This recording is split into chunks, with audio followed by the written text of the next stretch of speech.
अगर आपका एक हाथ काट दिया जाए, एक आंख निकाल ली जाए और एक पैर तोड़ दिया जाए तो आप पूरी जिंदगी भगवान को कोसते हुए एक बेचारे और लाचार की तरह बिता देंगे। और कहीं गलती से पैसे वाले होंगे तो 2-4 नौकर रख लेंगे और सेवा लेंगे। राणा सांगा तो राजा थे, उनके पास अथाह पैसा था, लेकिन जब बात मेवाड़ पर आई, जब बात राजपूतों पर आई, जब राजपूतों को जड़ से उखाड़ने के लिए बाबर की सेना आगरा से निकली, तो जहां बाबर सेना के पीछे पीछे आ रहा था, तो वहीं राणा सांगा अपनी सेना के आगे छाती चौड़ी किए उस आताताई से लड़ने के लिए खड़े थे। याद रखिएगा, एक आंख नहीं, एक हाथ नहीं और एक पैर टूटा हुआ। और आज ऐसे बहादुर योद्धा को गद्दार कहा जा रहा है कुछ चंद वोटों के लिए। अरे आपको तो गर्व होना चाहिए उस राणा सांगा पर, जिसके न केवल जीते जी बल्कि जिसके मरने के बाद भी उनकी आगे आने वाली पीढ़ियों ने मुगलों से कभी समझौता नहीं किया, जबकि दूसरी तरफ कई राजपूत जागीरों ने मुगलों से संधियां की, समझौता किया जिससे युद्ध को टाला जा सके। लेकिन राणा सांगा के मेवाड़ ने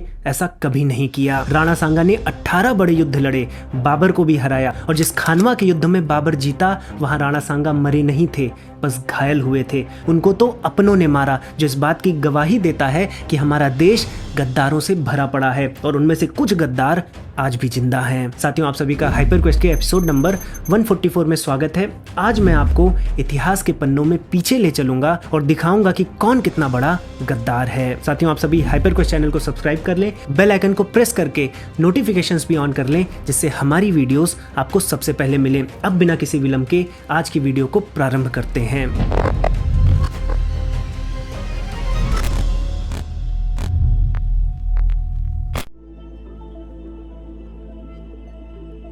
तो साथियों, हम भारतीयों को राणा सांगा तब याद आते हैं जब समाजवादी पार्टी के नेता रामजीलाल सुमन संसद में एक विवादित बयान देते हैं। वो कहते हैं कि मुसलमान तो बाबर की संतानें हैं, लेकिन हिंदू तो गद्दार राणा सांगा की संतानें हैं, क्योंकि राणा सांगा ने बाबर को भारत पर आक्रमण करने के लिए आमंत्रित किया था। कि बाबर को लाया कौन? बाबर को इब्राहिम लोदी को हराने के लिए राणा सांगा लाया था। तो मुसलमान तो बाबर की औलाद हैं और तुम गद्दार राणा सांगा की औलाद हो। अब ये बात रामजीलाल सुमन बड़ी फुर्ती और कॉन्फिडेंस से शायद इसलिए कह पाते हैं क्योंकि उनको किसी ने बाबर की ऑटोबायोग्राफी बाबरनामा पढ़ाई होगी, या फिर ये बताया होगा कि ऐसी बात बाबरनामा में लिखी हुई है कि राणा सांगा का एक दूत एक संदेश लेकर उसके पास आया था, जिसमें राणा सांगा बाबर को आमंत्रित करते हैं उत्तर से दिल्ली पर हमला करने के लिए, और ये भी वादा करते हैं कि उस समय वो आगरा से दिल्ली पर हमला करेंगे और मिलकर इब्राहिम लोदी को हराएंगे। अब साथियों, जितना सीधा लग रहा है उतना सीधा है नहीं, क्योंकि जब बाबर ने दिल्ली पर उत्तर से आक्रमण किया तो राणा सांगा जी ने आगरा की तरफ से दिल्ली पर आक्रमण किया ही नहीं। और इसीलिए बाबर अपनी बाबरनामा में आगे लिखता है कि काफिर राणा सांगा ने आगरा की तरफ से दिल्ली पर हमला नहीं किया और गद्दारी की। अब जो शब्द बाबर के हैं कि राणा सांगा गद्दार निकला, वही शब्द रामजीलाल सुमन के संसद में है कि राणा सांगा गद्दार हैं। तो चलिए समझते हैं कि असली माजरा क्या है कि बाबर और रामजीलाल सुमन दोनों एक ही सुर में राणा सांगा को गद्दार कह रहे हैं।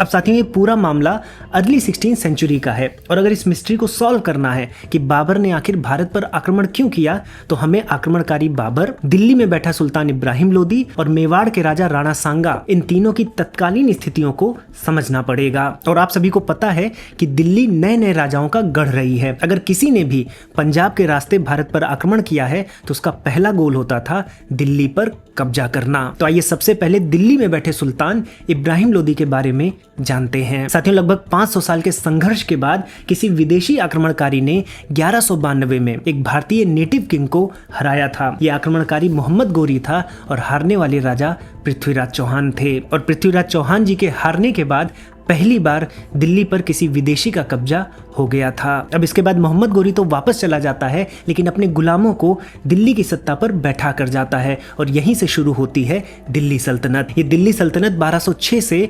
1526 तक, यानी बाबर के आने तक भारत में रही। और इस दिल्ली सल्तनत के लगभग 300 सालों में 5 बड़ी डायनेस्टीज हुईं, जिनमें से लोदी डायनेस्टी अंतिम डायनेस्टी थी, और दिल्ली सल्तनत का अंतिम सुल्तान इब्राहिम लोदी था। 1517 में जब उसके पिता सिकंदर लोदी की मृत्यु हुई, तब वो सत्ता पर आरूढ़ हुआ और 1526 तक लगभग 9 साल तक दिल्ली पर राज किया। लेकिन इब्राहिम लोदी के बाद दिल्ली सल्तनत मटियामेट हो गई और दिल्ली पर मुगलों का कब्जा हो गया। तो आप समझ सकते हैं कि इब्राहिम लोदी एक मरती हुई दिल्ली सल्तनत का सुल्तान था और जिस तरह से वो राज्य करता था उसके जितने भी गवर्नर्स थे वो उससे खुश नहीं थे। ज्यादातर गवर्नर्स उसके पिता सिकंदर लोदी के लिए तो लॉयल थे, लेकिन उसके शासनकाल में उसके खिलाफ बगावत करने लगे थे। इसके कई रीजन हैं। मुख्य रीजन अगर मैं बताऊं तो सबसे पहला, सिकंदर लोदी में जो शासन करने के गुण थे वो इब्राहिम लोदी में नहीं थे। इसीलिए इब्राहिम लोदी बहुत इनसिक्योर रहता था, बहुत डरा रहता था कि उसका राज्य कोई छीन न ले। अगर उसका एक भाई उस पर हमला करता था तो सभी दूसरे भाइयों को बिना वजह बंदी बना लेता था। उसको लगता था आज एक भाई ने हमला किया है तो बाकी भी कर सकते हैं, तो बिना किसी कारण के अपने हर एक व्यक्ति पर शक करता था। और इसी वजह से जो पुराने कमांडर्स थे उनको वो रिप्लेस कर देता था नए कमांडर से, जिससे जो नए कमांडर्स हों वो उसके लिए लॉयल रहें। तो आप यहाँ पर इब्राहिम लोदी के बारे में मोटा मोटा समझ गए हैं। अब हम बढ़ते हैं मेवाड़ के राजा राणा सांगा की तरफ। अब साथियों, जिस दिल्ली सल्तनत की हमने बात की उसके दक्षिण पश्चिम में मेवाड़ का राज्य था और जिस समय इब्राहिम लोदी दिल्ली सल्तनत पर शासन कर रहा था उस समय मेवाड़ में राणा सांगा शासन कर रहे थे। वैसे देखा जाए तो 1508 ईस्वी में ही राणा सांगा मेवाड़ की गद्दी पर बैठ गए थे, लेकिन 1520 आते आते राणा सांगा एक बहुत ही ताकतवर राजा के रूप में उभरे थे। ऐसा कैसे हुआ? अगर आप मेवाड़ को देखें तो मेवाड़ चारों तरफ से इस्लामी शासकों से घिरा हुआ था। अगर आप नॉर्थ में देखें तो इब्राहिम लोदी था, साउथ में अगर आप मालवा में जाते तो वहां पर महमूद खिलजी द्वितीय का शासन था, और वहीं साउथ में अगर आप गुजरात की सल्तनत देखें तो वहां पर मुजफ्फर शाह द्वितीय का शासन था। तो चारों तरफ इस्लामिक शासक थे, एक अकेला हिंदू राज्य बीच में था, तो इसलिए हमेशा वो खतरों से घिरा रहता था। और ऐसे में राणा सांगा पृथ्वीराज चौहान के बाद पहले राजपूत राजा हुए थे जिन्होंने राजपूतों को एकत्रित किया था, संगठित किया था और अखंड भारत का सपना दिखाया था। आप ये भी कह सकते हैं कि उत्तर भारत में राणा सांगा वो आखिरी हिंदू राजा थे जिन्होंने न केवल अपनी सीमा का विस्तार किया बल्कि उसको नियंत्रित भी किया। राणा सांगा गद्दी संभालने के बाद 18 बड़े युद्ध लड़ते हैं, जिसमें वो मालवा को भी जीतते हैं, गुजरात के उत्तरी भागों को भी जीतते हैं और इब्राहिम लोदी से भी लड़कर उसकी भी ताकत को कमजोर करते हैं। 1517 से लेकर 1520 के बीच में राणा सांगा इब्राहिम लोदी को कम से कम 3 बार हराते हैं, एक बार खतौली में, एक बार धौलपुर में और एक बार रणथंभौर में। और इतनी बुरी तरह हारने के बाद इब्राहिम लोदी का जो थोड़ा बहुत वर्चस्व राजस्थान के अंदर था वो पूरी तरह से खत्म हो जाता है और जो राणा सांगा के राज्य की सीमाएं होती हैं वो आगरा तक पहुंच जाती हैं। और साथियों, इब्राहिम लोदी से इन्हीं युद्धों के दौरान उनका एक हाथ कट जाता है और उनका एक पैर कमजोर पड़ जाता है, लेकिन वो फिर भी रिटायर नहीं होते हैं और अपनी सेना को आगे आने वाले युद्धों में भी फ्रंट से बहादुरी के साथ लीड करते हैं। तो राणा सांगा के इसी पराक्रम को देखकर उस समय राजपुताना के जितने भी राजा होते हैं वो राणा सांगा को एक साथ अपना समर्थन देते हैं और ये पहली बार होता है कि इतने ढेर सारे हिंदू राजा जो आपस में बैर रखते थे वो सभी एक साथ आकर विदेशी ताकतों से लड़ने के लिए तैयार हो गए थे। तो अब जब मेवाड़ की सीमाएं आगरा तक पहुंच गई थी तो राणा सांगा का अगला टारगेट दिल्ली था। साथियों, अब आप इब्राहिम लोदी और राणा सांगा के बारे में बहुत सी बातें जान गए हैं। अब आइए जानते हैं बाबर की कहानी, फिर हम इस पजल को सॉल्व करेंगे।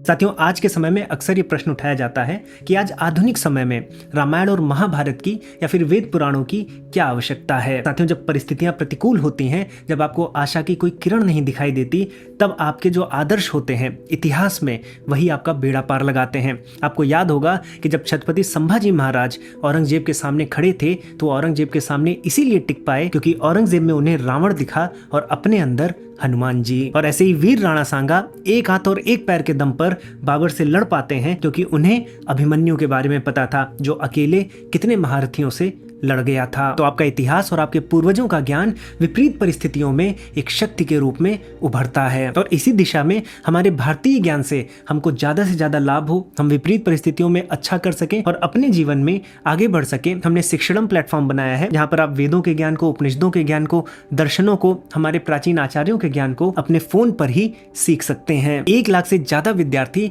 शिक्षणम पर दैनिक रूप से भारतीय ज्ञान परंपरा से जुड़कर अपने जीवन को बेहतर बना रहे हैं और इस समय हम ज्ञानोत्सव मना रहे हैं। हमारे प्रत्येक कोर्स पर आपको 30% का एक्स्ट्रा डिस्काउंट भी दे रहे हैं जिससे ज्यादा से ज्यादा लोग इस अमूल्य ज्ञान से जुड़ पाएं। आपको सारी डिटेल्स, वेबसाइट और ऐप की लिंक नीचे डिस्क्रिप्शन बॉक्स और कमेंट सेक्शन में मिल जाएगी। मैं आप सभी का शिक्षणम पर स्वागत करता हूं। चलिए अब आज की वीडियो में आगे बढ़ते हैं। अब साथियों, भारत में मुगल वंश की स्थापना बाबर ने की थी। बाबर के इतिहास को अगर आप समझना चाहें तो बाबर आधा मंगोल आधा मुस्लिम था। माँ की तरफ से अगर आप देखें तो चंगेज खान का वंशज था और अगर आप पिता की तरफ से देखेंगे तो तैमूर लंका वंशज था। बाबर उज्बेकिस्तान में फरगाना की घाटियों में पैदा हुआ था और मात्र 12 वर्ष की आयु में वो फरगाना के तख्त पर बैठ गया था और तख्त पर बैठने के बाद मात्र 2 वर्ष के भीतर उसने समरकंद को भी जीत लिया था। लेकिन साथियों, उस छोटी उम्र में इतनी अच्छी शासन कला नहीं थी बाबर की, क्योंकि जब वो समरकंद जीतता है तो फरगाना को हार जाता है और समरकंद को जीतने के बाद जब वो वापस फरगाना को लेने जाता है तो उसके हाथ से समरकंद फिर से निकल जाता है। और जब फरगाना और समरकंद उन दोनों को फिर से वो क्लेम करने जाता है तो 1501 में उज्बेक का एक प्रिंस होता है मोहम्मद शाहबानी, वो बाबर को खदेड़ देता है और बाबर को उज्बेकिस्तान से भागकर काबुल आना पड़ता है और फिर बाबर काबुल में अपनी सत्ता को स्थापित करता है। और एक बार काबुल में अपने पैर को जमाने के बाद 1504 से लेकर 1514 तक बाबर लगातार समरकंद को जीतना चाहता है। कई बार वो जीतता भी है लेकिन कुछ दिनों में हार जाता है और ऐसा कई बार होता है। और जब वो समरकंद को 3 बार जीतकर हार जाता है तो उसकी समरकंद में रुचि घट जाती है और अब वो भारत की तरफ देखने लगता है। वो अपनी ऑटोबायोग्राफी बाबरनामा में ये भी लिखता है कि वो हमेशा से हिंदुस्तान को जीतने का ख्वाब देखता था और इसके पीछे सबसे बड़ा कारण था कि वो काबुल में बहुत ढेर सारे दुश्मनों से घिरा हुआ था। जहां उसको उज्बेक से भी लड़ना पड़ता था, वहीं जो लोकल अफगानी रिबेल्स होते थे उनसे भी लड़ना पड़ता था। इसलिए उसको अपने एक स्टेबल राज्य के लिए एक नई जगह चाहिए थी और वो नई जगह ऐसी भी होनी चाहिए थी जो इन दुश्मनों से सुरक्षित हो। तो ऐसे में उसको पता था कि अगर वो सिंधु नदी को पार कर लेता है तो सुरक्षित और सेफ जगह पर भी पहुंच जाएगा और अपने राज्य के लिए एक नए किंगडम को स्थापित कर पाएगा। और ऐसे में जब बाबर को पता चलता है 1517 में कि सिकंदर लोदी की मृत्यु हो गई है और दिल्ली का जो तख्त है अब वो इब्राहिम लोदी के पास है, जो कि एक कमजोर शासक है, तो बाबर अपने ख्वाब को पूरा करने के लिए 1519 से लेकर 1524 तक लगातार पंजाब पर चढ़ाई करने लगता है। तो बाबर भी दिल्ली पर कब्जा करके भारत पर राज करना चाहता था। तो हमारे पास 3 लोग हैं जिनकी निगाहें दिल्ली पर है। एक तो इब्राहिम लोदी जो अपनी दिल्ली सल्तनत को आगे बढ़ाना चाहता है, दूसरे राणा सांगा जो अखंड भारत बनाना चाहते हैं और तीसरा बाबर जो एक नई सुरक्षित भूमि ढूंढ रहा है अपने दुश्मनों से बचने के लिए और अपना राज्य स्थापित करने के लिए। तो अब साथियों आइए पता लगाते हैं कि किसने किसको बुलाया था। अब साथियों हमने जितना भी समझा उससे एक बात तो क्लियर है कि बाबर को कोई बुलाता या ना बुलाता, भारत पर आक्रमण बाबर तो जरूर करता, क्योंकि ये बाबर की नीड थी। बाबर अपने दुश्मनों से भागना चाहता था, एक नई जगह चाहता था, सुरक्षित जगह चाहता था जहां पर वो शासन कर सके। और साथ में सिकंदर लोदी की मृत्यु उसके लिए बहुत बड़ा इन्विटेशन थी, क्योंकि अब दिल्ली सल्तनत कमजोर हो गई थी। इसीलिए 1517 के बाद उसने 4 बार पंजाब पर चढ़ाई की, जिससे वो भारत में किसी न किसी तरह से एक्सेस पा जाए। अब साथियों आ जाते हैं इस मुद्दे पर कि बाबर को असल में इब्राहिम लोदी के खिलाफ किसने आमंत्रित किया। अब साथियों जिस बाबरनामा से रामजी लाल सुमन ये प्रमाण दे रहे हैं कि राणा सांगा जी ने बाबर को आमंत्रित किया इब्राहिम लोदी पर आक्रमण करने के लिए, उसी बाबरनामा में साफ साफ बाबर लिखता है कि पंजाब का गवर्नर दौलत खान लोदी इब्राहिम लोदी पर आक्रमण करने के लिए बाबर से कहता है। क्योंकि जैसा कि मैंने बताया था कि कोई भी गवर्नर जो उस समय इब्राहिम लोदी के अंडर काम कर रहा था, उसके अधीन होकर दूसरी रियासतों पर काम करने वाले गवर्नर अब उससे खुश नहीं थे और उसमें सबसे ज्यादा नाखुश था दौलत खान लोदी। और दौलत खान लोदी के लिए तो दोनों तरफ से समस्या थी। एक तरफ वो पंजाब को संभाल रहा था इब्राहिम लोदी के लिए और वो इब्राहिम लोदी को पसंद नहीं करता था, और दूसरी तरफ पंजाब संभालना बहुत आसान काम नहीं था क्योंकि बाबर लगातार हमले कर रहा था। तो ऐसे में दौलत खान लोदी बुरी तरह से टूट जाता है और इससे पहले कि वो दोनों तरफ से पिस जाता, वो एक साइड लेना चाहता है और इसीलिए वो बाबर की तरफ जाता है, ये सोचकर कि बाबर की तरफ होकर इब्राहिम लोदी को हरा दिया जाएगा और बाबर दिल्ली को लूटकर वापस अफगानिस्तान चला जाएगा। तब दौलत खान लोदी दिल्ली पर बैठकर राज करेगा। पर दोस्तों बाबर कोई भोला इंसान नहीं था, उसको सारी इंटेंशंस पता थी और दौलत खान लोदी को दिल्ली तो दूर, बाबर ने पंजाब पर भी राज करने नहीं दिया। जब बाबर ने पंजाब पर हमला किया तो दौलत खान लोदी पर भी हमला कर दिया और उससे पंजाब छीनकर उसे पंजाब से बाहर खदेड़ दिया। और फिर वो आगे बढ़ता है और 1526 में 21 अप्रैल के दिन पानीपत के प्रथम युद्ध में इब्राहिम लोदी को भी हरा देता है और दिल्ली पर कब्जा करके भारत में मुगल वंश की स्थापना करता है। अब साथियों इस मुद्दे पर भी आते हैं कि क्या राणा सांगा ने बाबर को भारत पर आक्रमण करने के लिए आमंत्रित किया था, क्योंकि बाबर ने तो बाबरनामा में यही लिखा है। तो साथियों इस फैक्ट पर कई इतिहासकारों ने एनालिसिस की है और कुछ पॉइंट्स रखे हैं। अगर इन पॉइंट्स को आप अच्छे से समझ लें तो आपको पता चल जाएगा कि बाबर ने साफ यहाँ पर झूठ लिखा है। पहला पॉइंट कि जिस इब्राहिम लोदी को उसके घर में घुसकर राणा सांगा ने एक नहीं 3 बार हराया हो, उसको हराने के लिए किसी विदेशी की सहायता राणा सांगा को क्यों चाहिए थी, और वो भी तब जब इतिहास में प्रूफ है कि विदेशी आक्रांताओं ने हमारे पूर्वजों के साथ क्या किया है, क्या किया था पृथ्वीराज चौहान के साथ। क्या ये बात राणा सांगा और उनके मंत्रियों को नहीं पता थी? और अगर हम ये भी मान लें कि राणा सांगा ने बाबर को बुलाया था, तो बाबर को बुलाने के बाद बाबर की तरफ से राणा सांगा लड़े क्यों नहीं? और अगर नहीं लड़े और बाबर इस बात से गुस्सा होकर राणा सांगा पर हमला कर रहा है, तो क्या राणा सांगा के अंदर इतनी कूटनीति नहीं थी कि जिसको इन्वाइट किया है उसके साथ संधि की जा सके? क्या वो कोई बहाना नहीं बना सकते थे?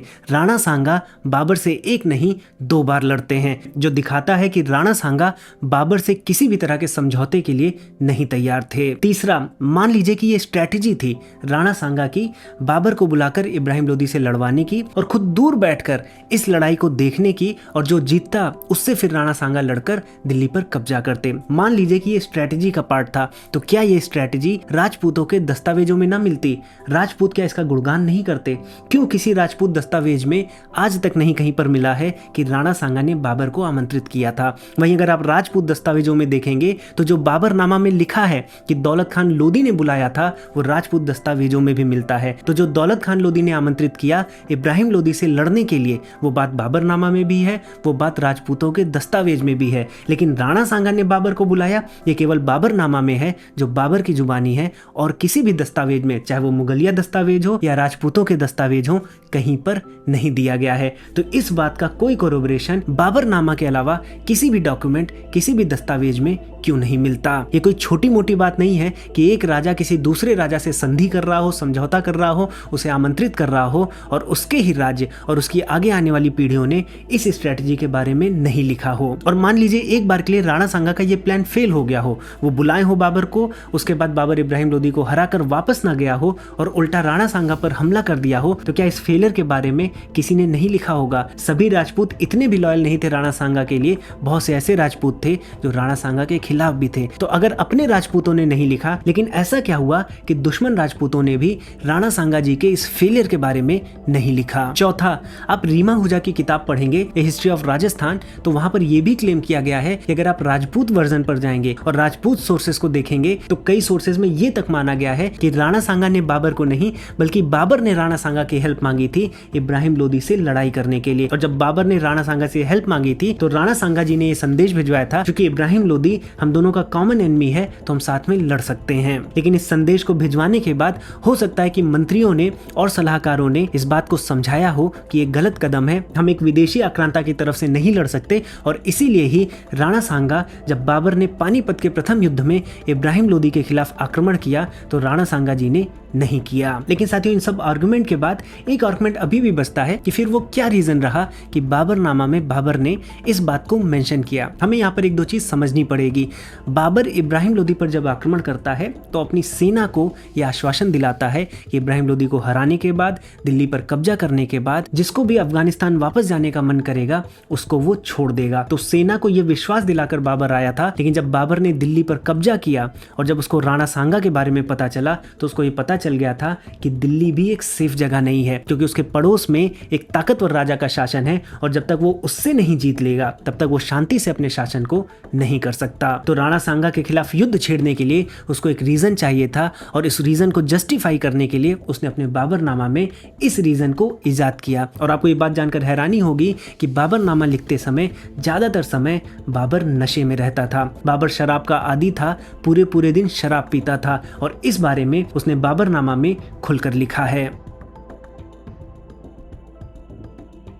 अब साथियों, बयाना करके एक जगह है राजस्थान में भरतपुर के पास, और इस जगह पर फरवरी 1527 में बाबर की सेना राणा सांगा की सेना से पहली बार टकराती है और यहाँ पर बाबर की बुरी तरह हार होती है। और इस युद्ध के बाद राजपूतों की एकता भी बहुत बढ़ जाती है। लेकिन यहाँ पर राणा सांगा जी से एक गलती होती है, गलती कहें या फिर हिंदू राजाओं की उदारवादी नीति कहें, कि जब भी वो दुश्मनों को हराते थे तो उनको जाने देते थे। जैसे इब्राहिम लोदी का ही केस ले लें तो 3 बार हराया है राणा सांगा जी ने, लेकिन तीनों बार जाने दिया लिया है। तो बयाना में हराने के बाद बाबर पर फिर से तुरंत चढ़ाई नहीं करते, इससे बाबर को दोबारा अटैक करने के लिए 1 महीने का गैप मिल जाता है और इसमें वो और भी अच्छी स्ट्रेटेजी बनाता है। और दूसरा, जब वो दोबारा लड़ने आता है तो जिहाद की घोषणा करके आता है, यानी अब वो अपने साम्राज्य विस्तार के लिए नहीं बल्कि इस्लाम के खातिर युद्ध करेगा। ऐसा वो क्यों करता है? इसके 2 रीजन हैं। पहला रीजन ये है कि बयाना में बुरी तरह हारने के बाद जो उसके सैनिक थे, जो पहले ही अफगानिस्तान जाना चाहते थे पानीपत के प्रथम युद्ध के बाद, वो सैनिक अब लड़ने से मना कर देते हैं, विशेषकर राणा सांगा के साथ। जब वो अपने सैनिकों को हताश देखता है, लेकिन उसके मन में हिंदुस्तान को जीतने का सपना इतना बुलंद हो जाता है कि किसी भी तरह साम दाम दंडभेद लगाकर राणा सांगा को हराना चाहता है, तो उसके मन में ये स्ट्रेटेजी आती है कि अगर इस युद्ध को एक पर्सनल युद्ध से ऊपर उठाकर इस्लाम के खातिर लड़ा जाने वाला युद्ध में बदल दिया जाए तो 2 चीजें हो सकती हैं। पहला तो हमारे जो सैनिक हैं, जो हताश हैं, वो मजहब के नाम पर जोश से भर जाएंगे। दूसरा, राणा सांगा की तरफ वो सभी लोग जो मुसलमान हैं वो भी कहीं ना कहीं जिहाद के नाम पर राणा सांगा का साथ छोड़ देंगे। अब प्लान तो अच्छा था, लेकिन यहाँ पर ध्यान देने वाली बात यह है कि बाबर बिल्कुल भी मजहबी नहीं था। वो सारा दिन शराब पीता था, मुसलमानों से टैक्स लेता था, तो किसी भी तरह से वो कुरान शरीफ को फॉलो नहीं करता था और ये बात उसके सैनिक और मंत्री सलाहकार आदि जानते थे। तो सैनिक अभी भी भरोसा करने के लिए रेडी नहीं थे।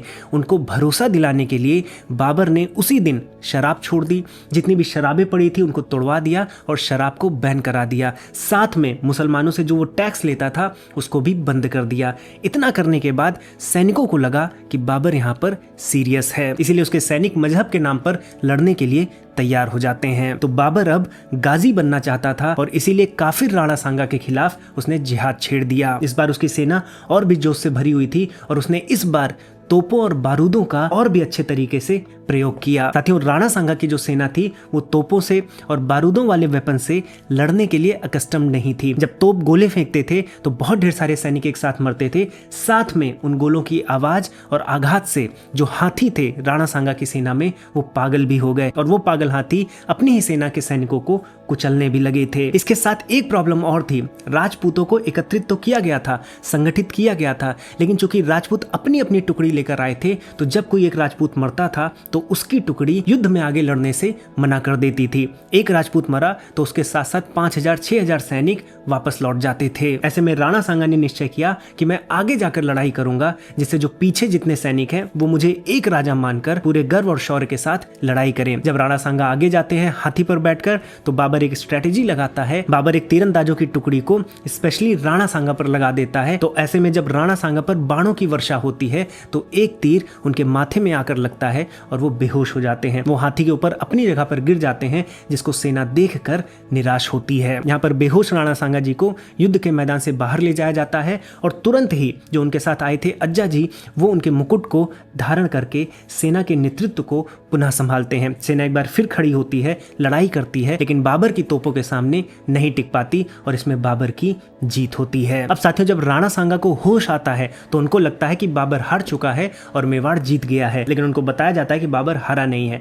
होश आने के बाद तुरंत बाद वो बाबर से फिर से लड़ना चाहते थे। उनको बताया जाता है कि बाबर अब चंदेरी की तरफ बढ़ रहा है और मालवा को जीतना चाहता है। राणा सांगा कहते हैं कि हमें चंदेरी की तरफ कूच करना चाहिए और बाबर से लड़ना चाहिए। मैं बाबर से बिना जीते घर नहीं लौटूंगा। यहाँ उनको समझाया जाता है कि अभी हम कमजोर हैं, मेवाड़ जो है अनस्टेबल है, जब मेवाड़ स्टेबल हो जाए, हम पुनः अपनी ताकत बना लें तो बाबर को हम हरा देंगे। लेकिन राणा सांगा यहाँ पर अपनी जिद पर अड़े रहते हैं और शायद इसी वजह से उनको अपने ही जहर दे देते हैं। तो साथियों, एक तरफ ऐसा योद्धा है जिसके पास पूरा शरीर नहीं है, एक हाथ एक पैर के दम पर वो फिर से बाबर से लड़ना चाहता है और आज एसी में बैठकर 4 टाइम का खाना ठूंसकर लोग उन्हें गद्दार कह रहे हैं। और यही हिंदुओं की हजारों वर्षों से कमजोरी रही है, गद्दारी। गद्दार राणा सांगा नहीं है, गद्दार तो हर वो एक भारतीय और हिंदू है जो ऐसे स्टेटमेंट का सपोर्ट करता है या इसके खिलाफ आवाज नहीं उठाता। और ये एक पैटर्न है, आप जब तक बटे रहेंगे तो आपके योद्धाओं के साथ यही किया जाएगा। श्री राम जी पर प्रश्न उठाया जाएगा, श्री कृष्ण जी को छलिया बोला जाएगा, छत्रपति शिवाजी महाराज को एक छोटे कस्बे का राजा कहा जाएगा, शंभू राजे को अय्याश कहा जाएगा और आज राणा सांगा को गद्दार कहा गया है। और जब ऐसा कहा जाता है तो दूसरी तरफ शराबी, धूर्त, बाबर जैसे लोगों के कसीदे पढ़े जाते हैं। ऐसा इसीलिए होता है क्योंकि हिंदू बटे हुए हैं। आप राजपूत, जाट, बावन, बनिया में बटे रहिए और ऐसे होते रहेगा। मुझे अब कुछ और कहने का मन नहीं है। इस वीडियो को यहीं पर समाप्त करता हूँ। जय श्री राम।